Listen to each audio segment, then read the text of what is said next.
самариддин ализода муовини вазири тандурустии тоҷикистонро аз мансаб барканор карданд.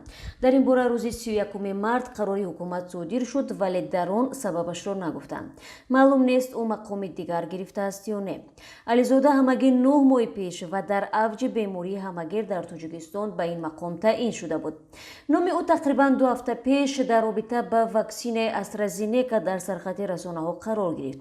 самариддин ализода рӯзи 18 март дар нишасти матбуотӣ ба ҳузури намояндагони ЮНИСЕФ ва Созмони ҷаҳонии тандурустӣ гуфт, Тоҷикистон аз ин навъи ваксина даст намекашад. аммо он чӣ ки номи ӯро ба шабакаҳои иҷтимоӣ кашонд ва боис ба баҳсҳои зиёди корбарон шуд, на изҳороташ дар бораи ваксина ва ё таъсири он, балки шеваи муаррифии меҳмонҳои нишасту баёни номи кишварҳо буд.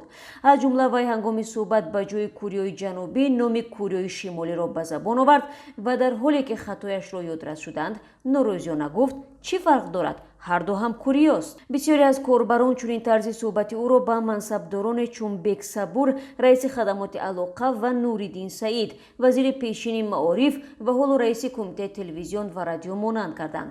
танқиди онҳо бештар сари ин буд ки як мансабдори баландпоя кишварҳоро аз ҳам фарқ намекунад ва ё дар бораи ихтилофу сохтори онҳо намедонад. самариддин ализода ба ин баҳсҳо ҳеҷ вокуниш накард ва чанд рӯзи баъди он дар маъракаи ваксинзанӣ иштирок кард.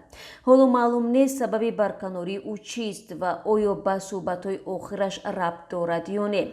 дар қарори ҳукумат чизе дар ин бора ишора нашудааст.